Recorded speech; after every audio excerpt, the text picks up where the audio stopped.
წარმატება და მარცხი, მიღწევები და პრობლემები, პროფესიონალ ექსპერტთა ანალიზი და მოსაოდნელი შედეგების პროგნოზი, აქტუალური კითხვები და კომპეტენტური პასუხები. დაუთმოთ დრო ქართულ სპორტს. სპორტ რადიო იმედის პირდაპირ ეთერში. დიტო მარინაშვილთან ერთად. საღამოშვიდობის ზურბასო მეგობრებო, ჩვენი მთელი დღის განმავლობაში ისმენთ დანოს მართლაც ახალი ზალი და ენერგიით ბუნებრივია, ახლა დაიწყება უკვე სულ მალე ჩატარდება რა არჩევნების მეორე ტური, დაიწყება უკვე შეუდგება ახალი პარლამენტი მუშაობას, დაიწყება უკვე მთავრობის ფორმირება, აქაც ბუნებრივია იქნება სერიოზული ცვლილებები. ნუ ჩვენ კი ახლა სპორტის ქომა ჩვენი, ასე ვთქვათ, ინტერესი და მოლოდინი გვაქვს. საუბარი რაზეა, მოგხსენება ჯერ დავიწყოთ იმით, რომ ეს არის საკმაოდ რთული პერიოდი ყოველთვის, რამე თუ ხდება ბიუჯეტების დამტკიცება და აქ ბუნებრივია ყველა ფედერაცია ცდილობს, ასე თქვა, ახლა მთლად უხეშად თუ არა ეგრეთ წოდებული პეროგის მსუყე ნაწილის თუ არა რაღაც პატარა მაინც რაღაცა კიდე რო შეხვდეს და წაუმატოს და ნუ გარდა ამის, ეს თავისთავად მნიშვნელოვანია და გარდა ამის რაც მთავარია, დაიწყო ის, რასაც 25 წლის, ანუ ქვეყნის დამოუკიდებლობის პირველი დღიდან მოყოლებული სპორტის ჩინოვნიკების და კომაგის მოუთმენლად ელოდა, რის გარეშეც სპორტის განვითარება არის აქ პრაქტიკულად არათუ შეუძლებელი, საერთოდ წარმოუდგენელი. ეს არის ის მეგა პროექტები ინფრასტრუქტურის მხრით, რაც იძლევა, ეს არის ფუნდამენტი, საფუძველი, თორე ისე სხვა მხრივ კი უამრავი მნიშვნელოვანი იქნება ამის შემდეგ უკვე ეგრეთ წოდებული მშენებლობის პროცესში გასაკეთებელი და ვინ თუ არა აღნიშნულ საკითხზე ისაუბრებს სპორტის დეპარტამენტის უფროსი, თქვენთვის კარგად ნაცნობი ირაკლი დოლაბერიძე, ვინაც არაუბრალოდ მაღალჩინოსანი ქართული სპორტის მოხელე გახლავთ, დიდი მოამაგეა სპორტის და სხვათა შორის განსაკუთრებით იმ სახეობების და სწორედ აი ბატონო ირაკლის მხრებზეა უკვე 4 წლის განმავლობაში თავმე შეიძლება ითქვას და უდიდესი მადლიერებით აღნიშნავენ სხვათა შორის უკლებლივ ყველა ფედერაციის ხელმძღვანელი, ვისაც განსაკუთრებით უჭირს, ვისაც უჭირს ელემენტარულად აი ეს მატერიალური მხრივ, რათა ის სახეობა მთლად არ დაიჩაგროს, ნუ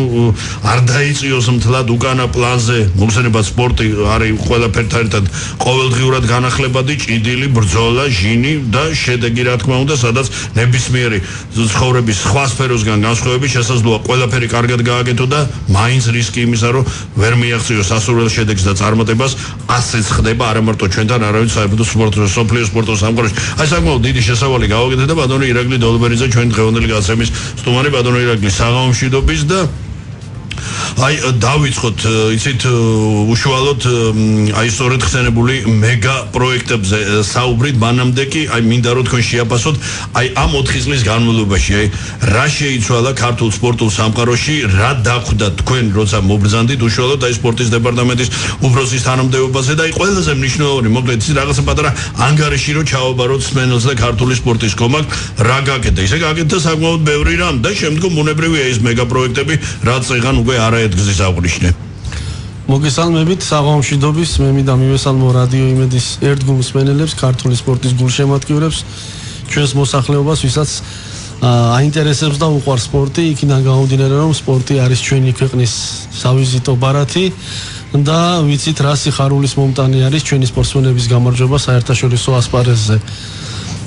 მსგავსად პოლიტიკური არჩევნებისა ისე ემთხვევა სპორტშიც, რომ ოლიმპიური ციკლი დასრულდა, იწყება ახალი ოლიმპიური ციკლი, ეს დაკავშირებულია ასევე ფედერაციის ხელმძღვანელობის არჩევნებთან დაკავშირებით, ეს ასევე კავშირში არის მომავალ ეროვნული ოლიმპიური კომიტეტის არჩევნებთან, ასე ვთქვათ, მთელი ქვეყანა მათ შორის სპორტის ჩაბმული არის საარჩევნო მარათონში. მე მინდა ჩვენს მოსახლეობას მიულოცო მშვიდობით და დემოკრატიულად დასრულებული პოლიტიკური არჩევნები, ახლა რაც შეეხება სპორტს. 2012 წლის ოქტომბრიდან მას მერე მოყოლებული, რაც ჩვენი გუნდი და პირადად მეც ჩავერთე სპორტისა და ახალგაზრდობის საქმეთა სამინისტროს მუშაობაში. მას შემდეგ ძალიან ბევრი რამ გაკეთდა, პირდაპირ შეგვიძლია გითხრათ, ხანდახან შეიძლება ვიღაცას ეს პოლიტიკურ განცხადებებად მოეჩვენოს, თუმცა ჩვენ ამას მაინც ვერ ავსდებით, იმიტომ რომ სპორტის გარკვეულწილად პოლიტიკა და მე სპორტის სახელმწიფო პოლიტიკაზე ვისაუბრებ ძირითადად. თან დიდი ბატონო ირაკლი, მე სულ მიგოს ხოლმე ალად, როცა აი მავანი ცდილობს სპორტს გქონია შემთხვევები, რომ ომები დაუწყია და პირიქით და საერთოდ შემოდი ჯერ კიდე გაიხსენეთ 30-იანი წლები ისტორიის, სადაც დუშემ მაშინ 2 მსოფლიო ჩემპიონის ტიტული, ნუ 1 და აქედან მოყოლებული მე რუსეთ რუსეთ ამერიკის იმ ეგრეთ წოდებული ცივი ომის 30-40 წლიან ეპოქაში სპორტი ერთ-ერთი ის იყო ხო გასულ სტალინის საერთოდ დახვრიტას უპირებდა ის იუგოსლავიასთან ბაჭირი თამაშის საგების შემდეგ თელგუს ძლივს გადარჩნენ ასე რომ ეს ახალი ამბავი არ არის რა თქმა უნდა ის არის არა მე იმის თქვა მინდა რომ დიდი სურვილის მიუხედავად ვერ გამიჯნავ რა თქმა უნდა გეთანხმებით სპორტის გარკვეულწილად პოლიტიკის ნაწილია და მე ძირითადად სპორტის სახელმწიფო პოლიტიკაზე ვისაუბრებ პირდაპირ გეტყვით რომ რამდენად პოლიტიკურ განცხადებაში არ უნდა ჩამოთვალოთ თქვენ მოსახლეობა მე მინდა ვთქვა რომ ძალიან რთული მემკვიდრეობა ერგო სპორტს 2012 წელს სპორტის გუნდს და ხელმძღვანელობას რომელიც ჩვენ გადმოვიბარეთ პრაქტიკულად ყველა სპორტული ფედერაცია იყო ზედმეტად პოლიტიზირებული და ეს იყო ძირითადად ფინანსური და პოლიტიკური გავლენების მართვის ერთ-ერთი საშუალება და ბერკეტი რაც ჩვენ იმთავით ვთქვით რომ მაქსიმალურად უნდა შევუწყოთ ხელი რომ აქ იყოს სპორტი ყველას კუთვნილება განურჩევლად პოლიტიკური კუთვნილების და ეთნიკური თუ რელიგიური თუ ასე შემდეგ ასევე ის ძირითადი მიმართულებები რომელიც უმთავრესია ქართული სპორტის განვითარებისათვის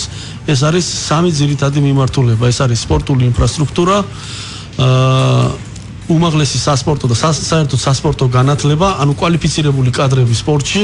და მესამე ხელმისაწვდომობა სპორტში, რათა მოსახლეობის აბსოლუტურად ყველა ფენას და ყველა ნაწილს შესაძლებლობა ჰქონდეს მაქსიმალურად მარტივად ჩართული იყვნენ სპორტულ საქმიანობაში და ფიზიკურ აქტივობაში. ეს სამი ძირითადი მიმართულება გახდა საფუძველი სპორტის სახელმწიფო პოლიტიკის დოკუმენტის შექმნისა, რომელიც შეიქმნა 2014 წელს, 2 წელი საკმაოდ მნიშვნელოვანი სამუშაო გაწია მაშინდელმა სპორტის ხელმძღვანელობამ, იმიტომ რომ მას შემდეგ მოხდა ცვლილებები სპორტისა და ახალგაზრდობის საქმეთა სამინისტროში, ხელმძღვანელ რგოლებშიც ის ადამიანები, ექსპერტები, ვინ ჩართული იყვნენ ამ დოკუმენტის შექმნაში, საკმაოდ სერიოზული დოკუმენტი დაიდო და იქ იქნა ზუსტად დადებული ის ანალიზის საკმაოდ ვრცელი კვლევების შემდეგ შესწავლილი არსებული მდგომარეობა ის პრობლემები და გამომწვევი მიზეზები რამაც გამოიწვია ეს ყველაფერი და დასახული იქნა გრძელვადიანი სტრატეგია და სამოქმედო გეგმა. ეხლა რაც შეეხება კონკრეტულად ამ სამივე მიმართულებას რომ მივყვეთ. პირველი სპორტული ინფრასტრუქტურა, პრაქტიკულად განადგურებული სპორტული ინფრასტრუქტურა, რომელიც ობიექტური თუ სუბიექტური მიზეზების გამო პრობლემა უფრო ობიექტური, უგოსრად უფრო სუბიექტური, პირიქით დანაშაულებრივი, მე ასე ვიტყოდი, სანამ თქვენ მაგაბზანებდეთ, იმ 10 წლის განმავლობაში რამდენი სპორტული ობიექტი გასხვისდა და არამიზნობრივად იქნა დედამიწის პირისაგან აგვილი, ისეთი უნიკალური, მართლაც სამჭედლოს და ხშირ შემთხვევაში ასე ფუძეს რო უწოდეთ, რაზეც იყო, თუნდაც ავიღოთ, ეხლა არ ვიცი, ეხლა დაწყებული მარტო ეგრეთ წოდებული ლენინის დარბაზიდან რამდენი საფეხბურთო არენა, რამდენი დარბაზი ხო წარმოგიდგენია მე უკვე ის საბჭოთა მემკვიდრეობის პირველი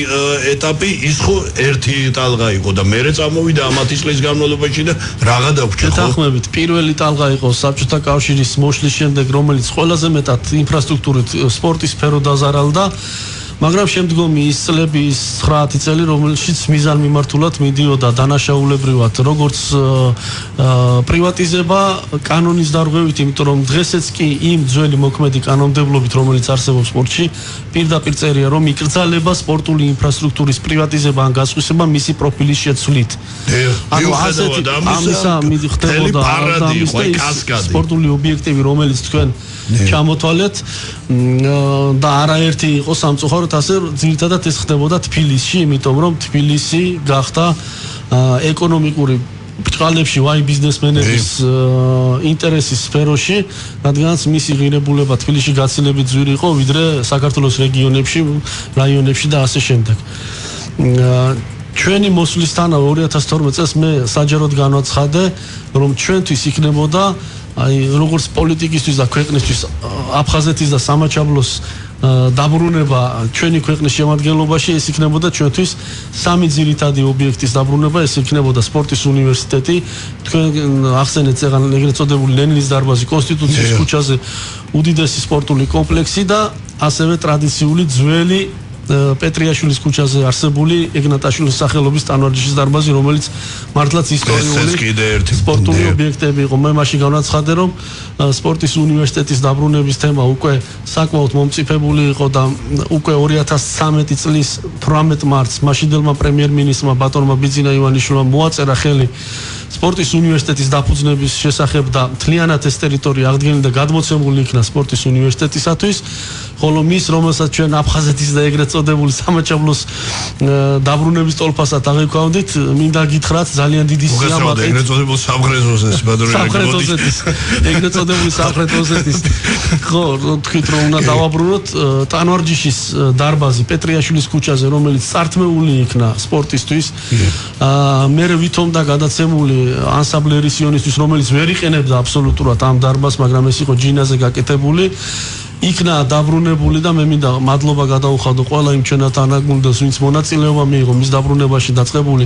სამთავრობო სტრუქტურებით, თბილისის საკრებულოს წევრებით, ტანვარჯიშის ფედერაციით. დღეს დაბრუნებული იქნა და სულ მცირე ხანში მას შეუტარდება სარეაბილიტაციო სამუშაოები და ის დაიბრუნებს თავის ისტორიულ ფუნქციას და მოემსახურება ქართულ სპორტს, ქართულ ტანვარჯიშს. ბატონო რეგლე, აქვე მაბადი გითხავთ, იმიტომ რომ ვიცი სმენას ეხა ყველაზე სასოსლო მნიშვნელობის ესეთი თემა, აი თქვენ ფლობთ უკვე ინფორმაციას, ეს პროცესი შეჩერდა მაინც ამ ეტაპზე, იმიტომ რომ იცით მოხსენებათ იყო მორიგი ნუსხა სამწუხაროდ გამზადებული, ნუ იქ იყო რაღაც უკვე წინასარის, თითქოს ნუ აქ უპირატესად ღია ტიპის სტადიონებზეა საუბარი ჩვენთან. მე შემიძლია გითხრათ, არათუ შეჩერდა, არამედ მოხდა საკმაოდ სერიოზული ინფრასტრუქტურული განვითარების გეგმის, ასე ვთქვათ, სახელმწიფო პოლიტიკის დოკუმენტის მიხედვით ინფრასტრუქტურის გეგმა, რომელსაც მე ჩამონათვალს ეხლა გავაკეთებ. აქვე მე მინდა აღვნიშნო, რომ ასევე დაბრუნებული იქნა და ფუნქცია აღუდგა ეგრეთ წოდებული ლენინის დარბაზ, ჭიდაობის დარბაზა, სადაც რამოდენიმე დღის უკან ჩატარდა უკვე პირველი ჩემპიონატი თბილისის ღია პირველობა ჭიდაობაში. ესეც მინდა მიულოცო ჩვენი სპორტის გულშემატკივრებს. სპორტის უნივერსიტეტის შესახებ თქვენ უკვე იცით, რომ ეს შეუდგა უკვე ფუნქციონირებას და უკვე მესამე წელია იღებს სტუდენტებს და ემსახურება ქართული სპორტისათვის კადრების მომზადებას. რაც შეეხება ახალ სპორტულ ობიექტებს და ინფრასტრუქტურას, მე მინდა გავაკეთო ზუსტი ჩამონათვალი და შემდგომში სტატისტიკური მონაცემებიც მოვიყვანო. მას შემდეგ აშენდა 2012 წლიდან მოყოლებული ახალი სპორტის სასახლე მაღლივი კორპუსის გვერდით, საწყლოსნო კომპლექსი, ფრენბურთის დარბაზი, ტანვარჯიშის კომპლექსი ხედელობაში ვაკ ეს ამერიკის შეერთებული ოლიმპიური. აი ეს რაც თბილისი 2015-ისთვის აშენდა ის სპორტული ობიექტები, საწყლოსნო კომპლექსი, ფრენბურთის დარბაზი, ტანვარჯიშის დარბაზი, ზნეოსნობის კომპლექსი და არენა თავისი სასტუმროთი, ჩოგბურთის კორტები, 12 სარაგბო ბაზა, ასევე პარასპორტის განვითარების ცენტრი, რომელიც შეზღუდული შესაძლებლობის მქონე სპორტსმენებს ემსახურება და ეხა ამ პატიოს ეკეთეშობი ხალხეროს ზრუნველობა ასმაგად კი არ გაიზარდა, ახლა დაიწყო პირდაპირ თორე ეს ხალხი მაბადი პირველად მოხდა ჩვენ პარაოლიმპიური ჩემპიონი ყავს, ამასაც ვიტყვი მოგვიანებით. რეკონსტრუქცია ჩაუტარდა დინამო არენას ცნობილი მატჩისთვის, რომელიც გაიმართა თბილისში. ვერის საკალათბურთო დარბაზი, ძიუდოს აკადემია დიღომში. არდა მაბადია ის ვერის საკალათბურთო დარბაზი დროულად რო არ შეგვიძლია ხელი ინგრეოდა უკვე, ხო წარმოგიდგენიათ უნიკალური ულამაზესი ეს არის რაღაც საოცარი ადგილი, ხო? რა თქმა უნდა, ეს იყო ყოველთვის თბილისელების თავშეყრის ადგილი და მექა რა, იმ 60-იანი იმ დიდი ოქროს დინამოდან მოყოლებული ხა. ამის დაკარგვა როგორ შეიძლებოდა, ხო? ასევე ტანვარჯიშის დარბაზი, რომელიც იმ სტიქიური უბედურების შემდეგ მოხდა აღდგენილი და მე აქვე მინდა მადლობა გადაუხადო VTB ბანკს, რომელმაც საკმაოდ სოლიდური ინვესტიცია გაიღო იმისთვის, რომ დაიგნადაშვილის ეს დარბაზის რეკონსტრუქცია, ასევე ტყიბულის სპორტის სასახლე, რომელიც მართლა საერთაშორისო დონის არის, ეს რაც გაკეთდა ამ 4 წლის განმავლობაში და რა იგეგმება, რაც თავარია 3 მრავალფუნქციური ორდარბაზიანი სპორტის სასახლის მშენებლობა ბათუმში, გორსა და თელავში, ჭიდაობის სახლისა და სპორტული მედიცინისა და რეაბილიტაციის ცენტრის აშენება თბილისში, ასევე დიღმის მიმდებარე ტერიტორიაზე. ეს მაბადია ახალი თემა, ბატონი საშური მნიშვნელოვანი, სწორედ ეხა სპორტის ნებისმიერი სახეობის განვითარების საქმეში აიღებს სარეაბილიტაციო ცენტრების, არასათანადო კადრების, ანუ პროფესიონალი ექიმების და შესაბამისად იგივე თუ გნებავთ ბიოლოგების და ფიზიოლოგების შარტვის გარეშე, ასე ვთქვათ, თვითდინებაზე მიშებული იყო და რამდენი სპორტსმენი დავკარგეთ, თქვენ კარგად გახსოვთ, სწორედ აი ამ ეგრეთ წოდებული უადგილო ტრავმების გამო. დღეს თანამედროვე სპორტი მეცნიერების გარეშე არსებობს, ეს არის მედიცინა, ფსიქოლოგია და სხვა დამხმარე მეცნიერებები, რომელიც ადამიანის შესაძლებლობები მიყავთ მაქსიმალურ დონეზე საშეჯიბრო დღისთვის მოსამზადებლად. და ბატონო ირაკლი ეს თუ ამერიკელებმა 60-იან წლებიდან დაიწყეს, ჩვენ მეგონი ახლა, მაგრამ არა შობს გვიან ვიდრე არასდროსო, ნუ რა თქმა უნდა. ჩვენ ეხლა განვაახლეთ. განვაახლეთ, მოდი ასე ეს იყო ძალიან დიდი ტრადიციები იყო საქართველოში. არა იყო, მაგრამ იმ 10 წლიდან ყველაფერი მოსვა, ბატონო ირაკლი არ ქვაქვაზე არ დატოვეს. ხო მოგიგდე, ჩემი თავი ქვაქვაზე არ დატოვეს და იყო მარტო აი ეს მესმოდა, აი ესეთი დემაგოგიური კი არის, ეს ცინიზმით გაჟღენდილი ბეჭო შედეგი გვაჩვენეთ, მერე გველაპარაკე, მამაც ხონებულო ბოდიში თქვენთან უკაცრავად, შედეგი საიდან ხეის ხავს, ნუ ვერ გავიგე რა, შედეგი როგორ უნდა აჩვენო, როცა მაბადია თითოეული ქვეყანა კონკრეტულ სახეებზე არ მინდა შორს ავიდე, ხარჯავს 10-ულ 100 მილიონობით იმას და ამათ მაბადია, ესე იგი 1000 ლარის გაღებაც არ უნდა და შედეგს ითხოვდნენ, ეს ხო ცინიზმი და მასხრა დაგდება იყო. და ამა ხო უკვალოდ არ ჩაიარა რა. სპორტი გრძელვადიანი პროექტია და შედეგის მიღწევა 300 წლები ჭირდება ხანდახან ათეულობით აბა ებზალეთ. ეგ არის მნიშვნელოვანი. არ შეიძლება არა მაბადია ჩვენს გასაცემაში თქვენ ნებართ ვიცით ეს რეგულაციებიდან გამომდინარე სარეკლამო ჭრა და ჩვენ ამდენიმე წუთში დავბრუნდებით მე შეგახსენებ ძირფასო მეგობრებო რომ ჩვენ დღევანდელი გასაცემის სტუმარი გახლავთ სპორტის დეპარტამენტის უფროსი ბატონი ირაკლი დოლაბერიძე ჩვენ დავბრუნდებით რამდენიმე წუთში და ასევე საკმაოდ საინტერესო თემით თუ აი უშუალოდ ინფრასტრუქტურებიდან გამომდინარე როგორ და როგორ უნდა განაწილდეს და მოხმარდეს შემდგომ როგორც ფედერაციებს ასევე მოსახლეობას რათა სპორტი გაცილებით უფრო ხელმისაწვდომი გახდეს ჩვენი საზოგადოებისთვის, რაც ბატონო ირაკლი დამეთანხმეთ ერთ-ერთი სხვათა შორის აი ჩვენი პრემიერის ერთ-ერთი ის რომ თლად შეიძლება ამ ეტაპზე უფასო ვერ მოახერხოთ, მაგრამ ის რომ გაცილებით ხელმისაწვდომი და შესაბამისად რიგ სექციებში შემცირდება გადასახადების სწორედ აი იმ ნაბიჯების და იმ ინფრასტრუქტურის კონკრეტული მოცემულობებიდან გამომდინარე სავსებით რეალური ხდება. კი ბატონო.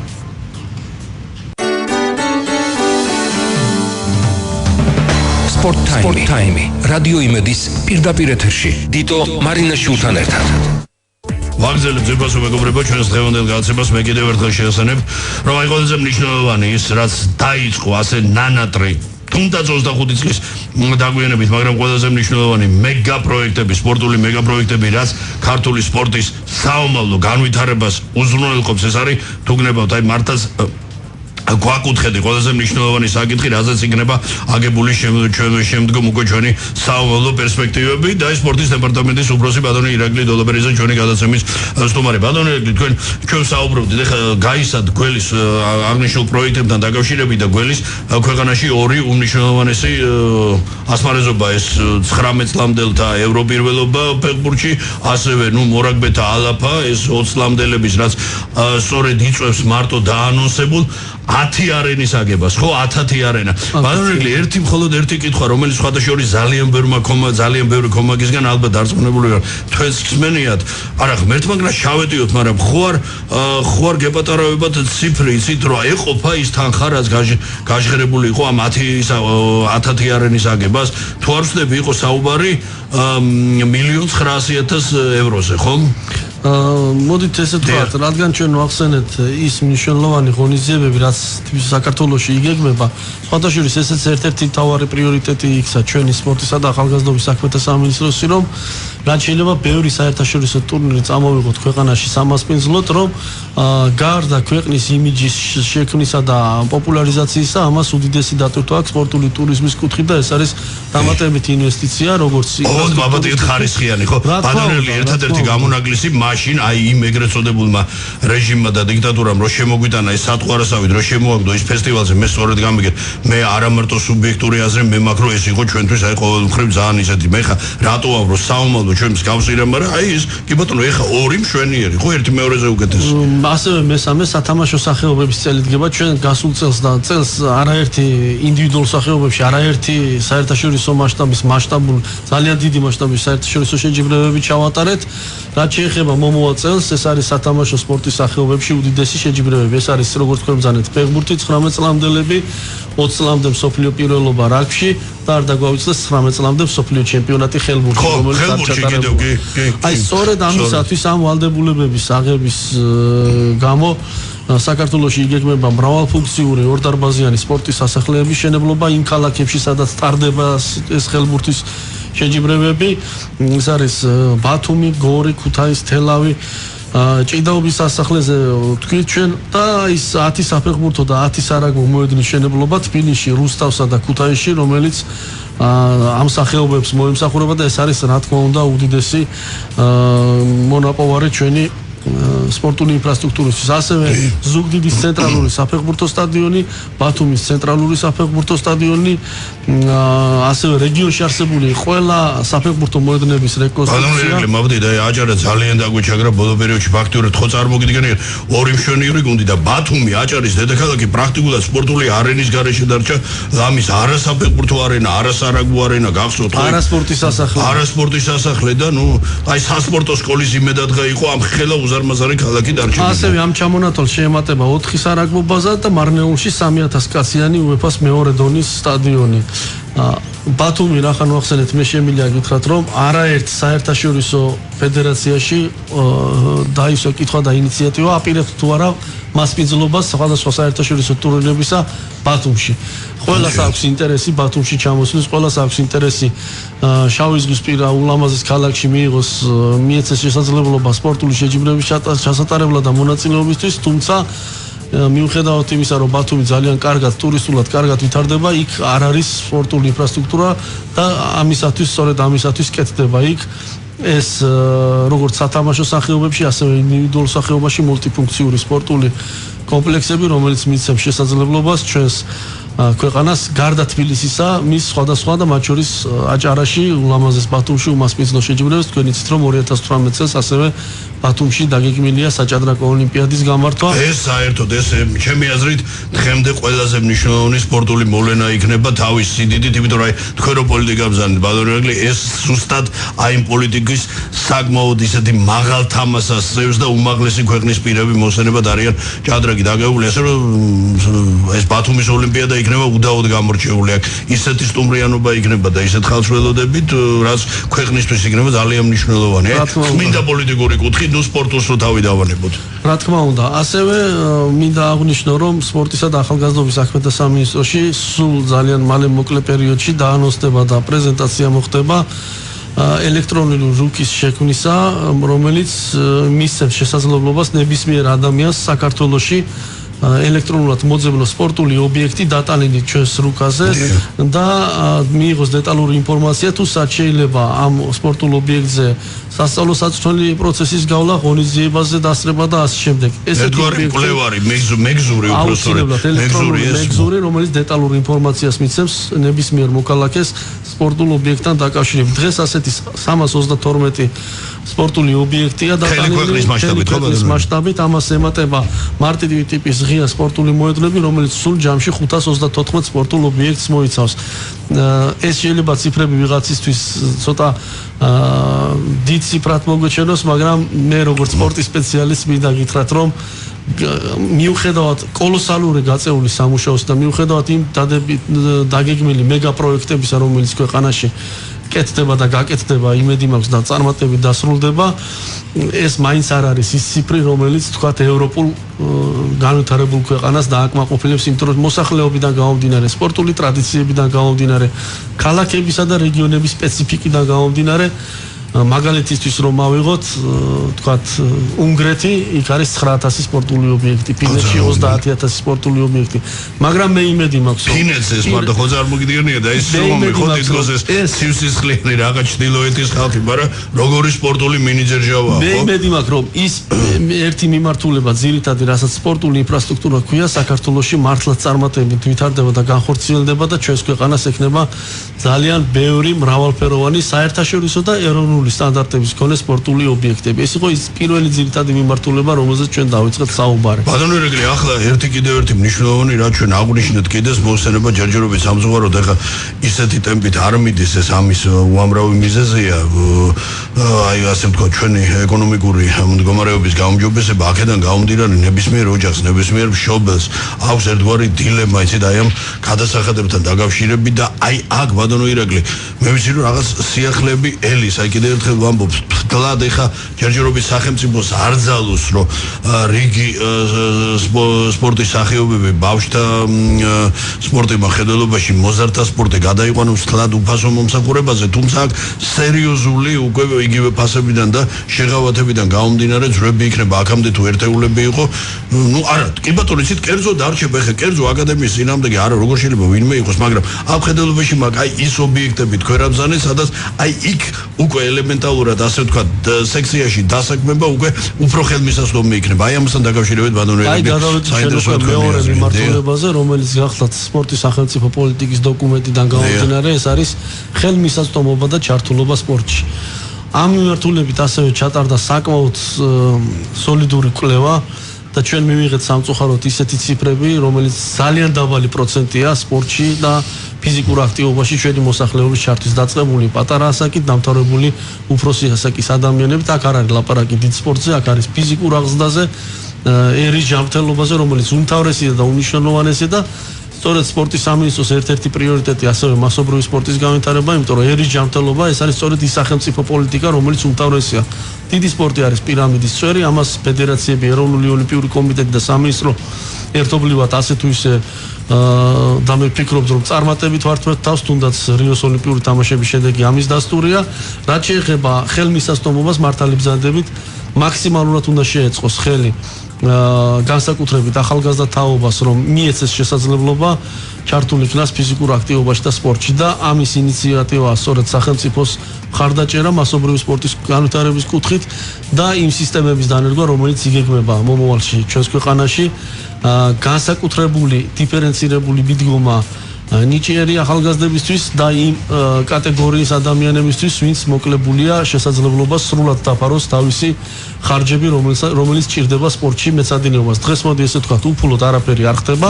თუმცა სახელმწიფომ შეიძლება გადაუხადოს თანადაფინანსება გაუწიოს და ასე ვთქვათ შეღავათ იმისეს გარკვეულ სოციალურ ფენებს. მე ვიყავი მომსწრე მთავრობის ხდომაზე ესწრებოდი, როდესაც ბატონმა გიორგი კვირიკაშვილმა განაცხადა ამის შესახებ, რომ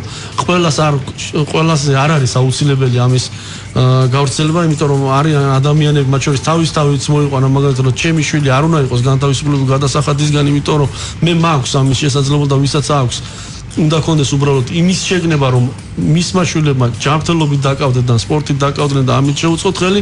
ხოლო რაც შეეხება დევნილებს, მრავალშვილიანებს, სოციალურად შეჭირებულ ადამიანებს, მათ რა თქმა უნდა კონდეთ იმის შესაძლებლობა, რომ მაქსიმალურად იაფათ ან უფასოდ ჩაერთონ სპორტულ აქტივობაში, იმიტომ რომ ამქიდან მოდის დიდი სპორტიც, აქედან მოდის ერის ჯანმრთელობას, რომელიც ასევე მნიშვნელოვანია ჩვენი ქვეყნისათვის. ბატონო ერეკლი, თან ისიც თქვა, ისიც რა არის ეხლა იმედი არავინ ეხლა სხვანაირად არ ჩაუმართვეს და აი ეს სოციალურად დაუცველ იგივე შეჭირებული ოჯახის შვილი გაცილებით მეტად მოტივირებული და გაცილებით მეტ ენერგიას, იმიტომ რომ იცის რომ მასზეა დამოკიდებული მისი პირადი და ოჯახის საომავლო კეთილდღეობა, ასმაგად იხარჯება. ეხლა არავის შეურაცხყოფას კი არ ბჭოს ვერელი და ვაგელი შეიძლება ცოტა დაიზეთოს, ცოტა რაღაცა ცოტა იზარმაცოს, მაგრამ ეს ბოლომდე ამას სხვა შორის ყველა სპეციალისტი, ეს არ არის ჩემი სუბიექტური აზრი, ამას თავად სპეციალისტები აღნიშნავენ, რომ თუ მას მისცემ შანს დიდი უმრავლესობა ასეთი კატეგორიის მზად არის, რომ აი რამის დილამდე დარჩეს და ასმაგი ენერგია გაიღოს და ეს ბუნებრივია ყოველ მხრივ სასურველი და მონგებიანია, როგორც პირადად იმ ადამიანის, იმ სპორტსმენის და მისი ოჯახის, ასევე ქვეყნისთვის. ხო ბატონო ერეკლი, ჩვენ თუ გადავხედავთ სტატისტიკურ მონაცემებს და ქართული სპორტის ისტორიას გადავავლებთ თვალს, სწორედ რეგიონებიდან მომდინარე ახალგაზრდებმა მიაღწიეს უმეტესად იმ მაღალ მიღწევებს სპორტში და მოუტანეს ჩვენს ქვეყანას წარმატებები, რომლებიც აი მართლაც არაფრისგან არა საერთაშორისო სტანდარტების მქონე ბაზებზე გაიზარდნენ, არამედ მართლაც მოედნებზე, სოფლებში, ჯანმრთელ გარემოში მათი ცხოვრების წესიდან გამომდინარე საკმაოდ ძლიერები იყვნენ ფიზიკურად ქალაქელ ბავშვებთან შედარებით და შემართება ჰქონდათ, რაც აღნიშნე. რა თქმა უნდა, და ხვდებოდნენ მე ჯერ ქვეყნის ნაკრებში, მე გასულ პერიოდში ყოფილ საბჭოთა კავშირში, სადაც უდიდეს კონკურენციას შეებმებოდნენ და დღესაც ქართული სპორტის ერთ-ერთი მკვლევარი არის ჩვენი რეგიონები და ამიტომ მნიშვნელოვანია რეგიონებს მივაქციოთ ყურადღება. ჯერ ერთი რომ დამაგრდეს იქ ახალგაზრდობა და ჩაერთონ აქტივობებში, შემდგომ წვრთნელები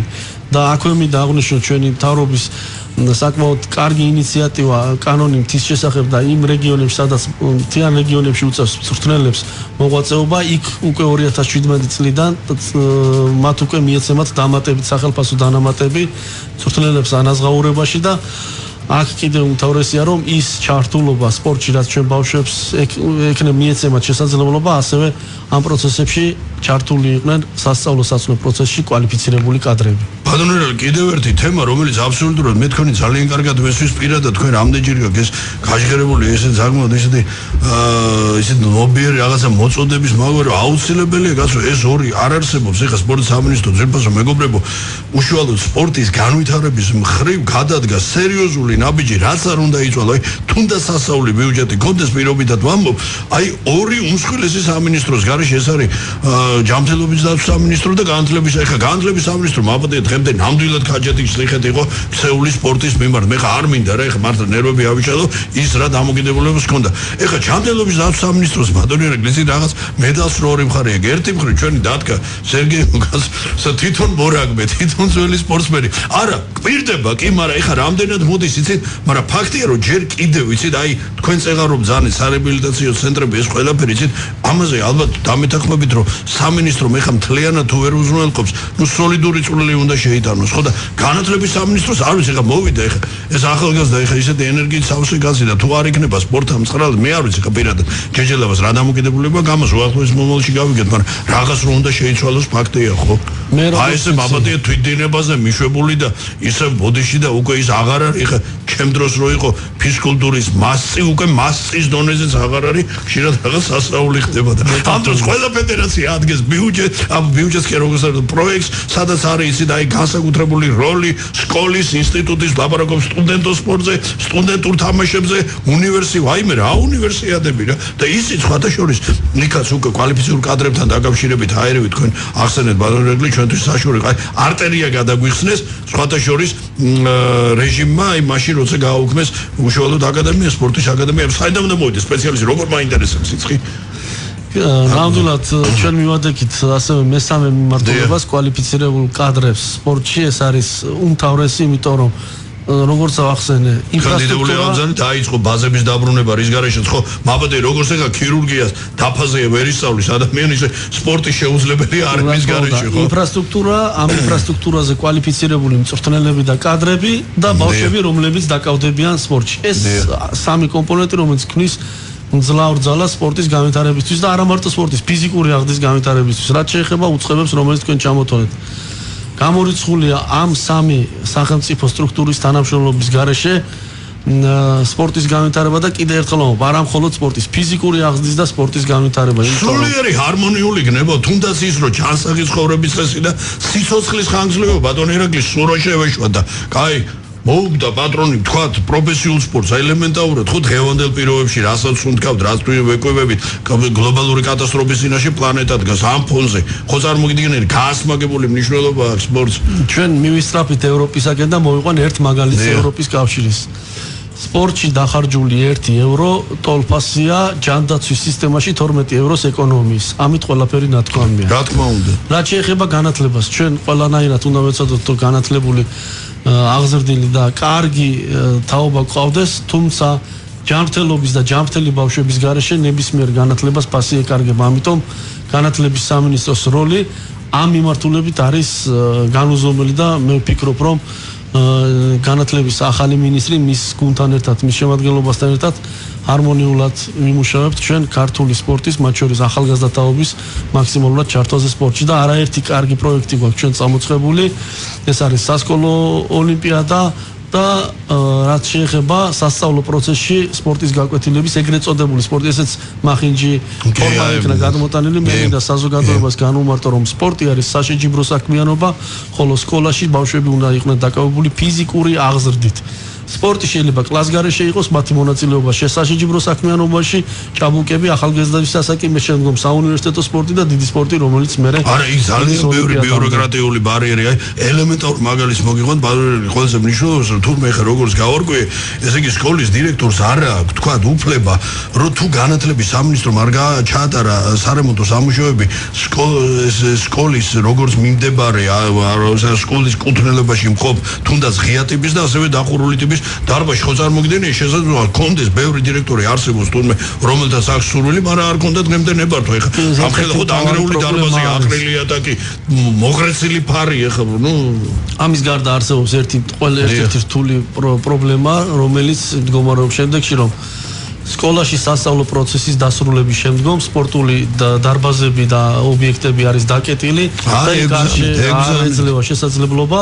სასწავლო პროცესის დამთავრების შემდეგ ახალგაზრდებს თუნდაც იმუბნის ახალგაზრდებს ივარჯიშონ და გაიაროს სასწავლო საცვლელი პროცესი სხვადასხვა სპორტის სახეობებში, თუმცა ამას ჩვენ აუცილებლად დავაყენებთ განათლების სამინისტროს წინაშე. დაბალოს ბატონო ირაკლი უკვე ჩვენი განსება დაასრულოს უახლოვდება, ეხლა რითიც დავიწყეთ და ვახსენეთ ეს ყველაზე მძიმე შემოდგომა, ეხლა ყველა ფედერაციის წარმოგიდგენია დაიწყება გამიში გაგიშობს ვესახი ასე ბიუჯეტებთან დაკავშირებით, რა ვიცი ბატონო ირაკლი მეგონიოთ იმედი რომ ბატონო გიორგი იურგაშვილი ვინაც წინვალეთ არის ჩახედული სპორტის არა ზოგადად არა ესე კონკრეტულად და ესე დეტალურად თქვენ წარმოიდგინეთ ძვირფასო მეგობრებო ისე ნიუანსებში და ისე ის კუთხე კუნჭულებში აქვს შეხედული რომ რაღაც ესე იგი ამხრივ გოშველება რა აი მე რა მაქვს იცით მხედველობაში საშუალოს როცა ჩვენ დიდხანია ვამბობთ რომ აუცილებლად არავის არ ვაყენებ შეურაცხყოფას მაგრამ უნდა მოხდეს სპორტის სახეობა და დიფერენცირება რა ის რა ჩვენთვის როგორც ბიოლოგიურად გენეტიკურად და ისტორიულად ხელისუფლება პირველ რიგში დაუთმოთ მათ გასილებით მეტი აი არ მოხდეს ისე რომ ერთის ხარჯზე მეორე ჩაიძიროს ვერსის განვითარდეს არ და ჩვენ გვაქვს სამწუხაროდ მაგის მსგავსი ამ 25 წლის მანძილზე. სწორედ ამისათვის შეიქმნა სპორტის სამინისტროში სპორტული ფედერაციების აღიარებისა და დაფინანსების კომისია, რომელიც შედგება სპორტის სამინისტროს, საპარლამენტო კომიტეტისა და ეროვნული ოლიმპიური კომიტეტის ხელმძღვანელობის შემადგენლობით და აქ სპეციალისტები დადებენ დასკვნებს, რომელ სახეობებს მიენიჭება პრიორიტეტი, რომელი მასობრივ სახეობებს, რომელ ინდივიდუალურ სახეობებს და ესე იგი წელს იქნება პირველი პრეცედენტი, ხო ამის? შარშან დაიწყო. შარშან მაგრამ წელს უფრო დაიხვეწება ასე. იქნება დახვეწილი და სახელმწიფო დაუკეთავს სპორტულ ფედერაციებს ამა თუ იმ მოთხოვნას, რომელიც მათ უნდა შეასრულოს. ბატონო ორმესი მადლობა. აი ესეთი საკმაოდ შინაარსობრივი და ასე იმედიანი რეალური დაპირებებისთვის ბატონო ირაკლი აქვე მინდა გთხოვოთ ვისარგებლო შემთხვევით და ჩვენ აუცილებლად უნდა შევხვდეთ წლის ბოლოს როცა დასრულდება და აი მე შემდგომ თქვენი ანალიზი როგორც კიდევ ერთხელ ვამბობ არა მარტო პროფესიონალის არამედ უშუალოდ ამ ფედერაციების მოამაგე ადამიანის ასე ვთქვათ ეგრეთ წოდებული ლობისტის ასე და აი მე შევაფასოთ ბატონო ირაკლი აი თქვენი თუ სადამდე გწდება საბანი და სადამდე ანუ იმ ბიუჯეტებიდან გამომდინარე რაც დაუმტკიცებათ ფედერაციებს კონკრეტულად ვისგან რა შედეგს უნდა ველოდეთ რა ეს ყველაფერი ძვირფასო მეგობრებო კი აი წყლეულს ბუნებრივია ასე გვიან შემოდგომაზე ბატონო ირაკლი მე მინდა მადლობა გადაგიხადოთ განსაკუთრებული მონაწილეობისთვის და წარმატებები გისურვოთ წარმატება და მარცხი მიღწევები და პრობლემები პროფესიონალ ექსპერტთა ანალიზი და მოსაოდნელი შედეგების პროგნოზი აქტუალური კითხვები და კომპეტენტური პასუხები დაუთმოთ დრო ქართულ სპორტს სპორტ